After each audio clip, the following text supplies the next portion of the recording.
અમદાવાદ ગ્રામ્યમાં ડ્રગ્સનું દૂષણ ફેલાવવાનો પ્રયાસ નિષ્ફળ બનાવતી અમદાવાદ ગ્રામ્ય એસઓજી અમદાવાદ શહેર બાદ હવે ગ્રામ્ય વિસ્તારમાં પણ ડ્રગ્સનું દૂષણ ફેલાવવાનો પ્રયાસ સામે આવ્યો છે।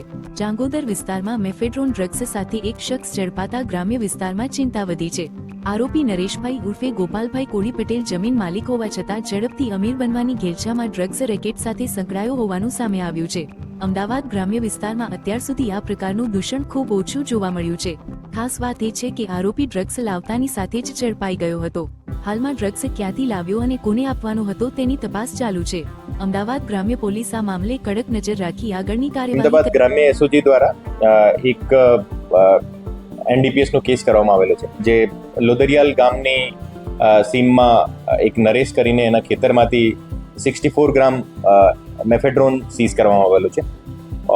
આ જે ડ્રગ્સ હતો, આ ડ્રગ્સ એને સાથે 3 ઓર એના સે આરોપી હતા, જેમનું નામ નિકુલ, અશ્વિન અને ખોડાભાઈ। એ ત્રણો પણ લોદરિયાળના રહેવાસી છે। એને ચારો મળીને જો આ ડ્રગ્સ છે સાંચોરથી લાવ્યા હતા। ઓર પહેલી વખત એ આ અમારી જે બાતમીદારનો નેટવર્ક હતો એને આધારે અમને ખબર પડી, ઓર એ જ્યારે લાવ્યા તે વખતે પકડાઈ ગયા હતા। ઓર એના ઉપરની શું ચેન છે, સાંચોરથી કોનાથી લાવ્યા હતા એની તપાસ અત્યારે ચાલુ છે।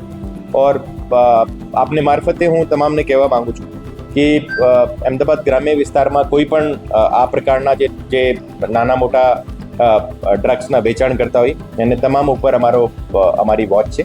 અને આ છેલ્લા 2-3 દિવસમાં અમારો બીજો કેસ છે।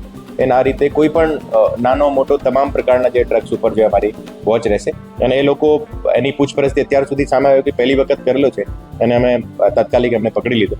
ઓર આ રીતે ડ્રગ્સ ઝીરો ડ્રગ્સ જે પોલિસી છે ગુજરાત સરકારની, એના માટે અમદાવાદ ગ્રામ્ય પોલીસ કટિબદ્ધ છે। તે ખબર પડી કે જો એના જે ફ્રેન્ડ સર્કલમાં લોકો જો આ ડ્રગ્સનો કન્ઝમ્પશન કરતા હતા અને એની ભાવ બહુ જ મોંઘા હતા, તો એને આમાં કંઈ ઇકોનોમિક ઓપોર્ચ્યુનિટી લાગી। ઓર એ જે અત્યારે જે ખેતી કરતા હતા એને સાથે બીજો કંઈ ઇન્કમનો સોર્સ મળે એમને, આ રીતે જો આ ધંધામાં આવ્યા હતા। ઓર એને આધારે જો એને બીજા ફ્રેન્ડ સર્કલમાં જે લોકો હતા એને સાથે મળીને જે સાંચોરમાં કોન્ટેક્ટ કર્યો હતો અને આગળ સાંચોરમાં કોણ એમને આપ્યો હતો એની તપાસ અત્યારે ચાલુ છે।